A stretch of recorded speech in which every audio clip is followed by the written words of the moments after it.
Welcome to Social Media Basics for Business, Lesson 4, Choose Your Channels. I'm Robert Killen, Director of the Lane Small Business Development Center, and I'm glad to see you here.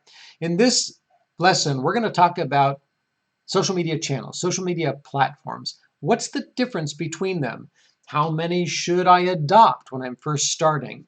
And how do I make that decision at the end of the day? How do I decide which ones to choose? So let's dive in. I want to begin by sharing a little bit of wisdom that I came across a while back that I think is valuable. The best channels for business are not the newest, the shiniest, or the most popular. Okay? They're not. The best are whichever ones are most likely to help you reach your goals. It's that simple. And that seems very simple. However, recognize it can be really enticing to jump on the bandwagon with a brand new social media channel, with something new and shiny. Don't do it. There are going to be specific channels that are best suited to your needs. Our job here is to help you figure that out. So here's how we do it. The first way is to recognize how channels are different. Now, we don't have any possibility of covering all the social media channels. There are dozens of them out there. So I have chosen 6 to begin with. Now, you might be surprised by my choices, but they're here for a reason. I think this will help you understand how to make the determination, how to decide what's different about them. So let's start with the upper left, Instagram. Instagram is an image site. If you can create beautiful images, if you are a restaurant, you can take beautiful pictures of your dishes, or you're a florist or a landscaper, you work with dogs and cats, whatever it is. If you can take beautiful pictures on a regular basis, you want to be on Instagram, especially if you're pointing toward a younger demographic, because Instagram has been embraced by youth who largely, they didn't abandon Facebook, but they wanted something different than Facebook because their parents were on Facebook. So they moved to Instagram, and it has become a truly robust space, perhaps the most robust. Some people might say that Instagram should be your first choice if all other things are equal.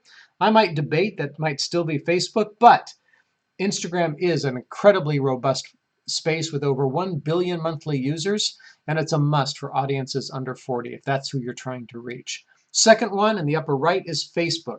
Facebook is still the big daddy. Facebook has 2.5 billion monthly users. It's the largest platform on earth. 68% of adults use it. Half of adults use it multiple times per day. Facebook can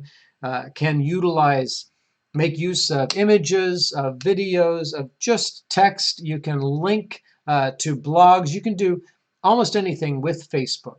The only problem with Facebook is that it's so big, sometimes it can be hard to reach your audience because everybody's on there. But I would argue if you've got only one to choose, I'd probably lean into Facebook because it's so diverse. Second choice would be Instagram. Okay, next one, TikTok. You might be surprised to see TikTok in here. TikTok is a short form video site. 7-8 second videos. That's what it's about. These tiny videos, and it's all about entertainment. So you might think, well, if it's all about entertainment, how do I sell my product? You're not selling product on TikTok unless you can sell it in an entertaining way. Your job is to engage and entertain and build an audience of people that love what you do. So if you are an outgoing personality that can create short form videos that are entertaining, that make people laugh or smile, TikTok might be just for you, especially if you are looking to reach a younger generation. Where Instagram was young, TikTok is really young. Teens, early 20s, that's how you reach them. So consider TikTok for that purpose. The next one is Pinterest. Pinterest is a long-standing site, and you might be surprised to see it here because it seems kind of dated in some sectors. However, Pinterest is perfect for business types where creating a board of images, a board of ideas that you can share with potential clients so that they can imagine different options, tourism, wedding planning, baking, whatever it is. You can create boards on Pinterest, and it's beautiful for that. Additionally, Pinterest is 80% women. That's one of the highest concentrations in all of social media. So if you are looking to reach women and you have a product or service that allows for the creation of boards and exploration, Pinterest might be a great fit. If it's a fit, it's going to be a perfect fit. Next one is LinkedIn. LinkedIn is a long-standing, it's one of the oldest social media sites. It started as a resume site. It is now the professional's website. It is the anti-TikTok. So LinkedIn is where you go if you want to remain buttoned up. You know, if you're in finance, if you're in law, if you have a very professional B2B business, LinkedIn is the place to be. It's a great place for groups. If you want to start a group to help people learn about something and you're serious about it, they will be serious about it. LinkedIn might be perfect for you. And finally, YouTube. Probably the biggest surprise on here, because a lot of people think of YouTube simply as a video sharing site, but YouTube does have social capacity. It has the ability to comment, and many brands utilize YouTube as a primary driver of building relationships, building followers. And they do this by creating videos that add value. How-to videos, instructional videos are really solid on YouTube. So if you can create video, if that's something you're good at and can do on a consistent basis, YouTube could easily be your first choice, because YouTube is the second largest search engine in the world next to Google, which happens to own YouTube. So YouTube is definitely the place to be if you want to communicate, give to the world instructional content through video. That'd be perfect for you. So those are the 6 channels I've chosen. There are obviously other channels that I didn't. You might be surprised that Twitter's not on here. We can talk about that another time.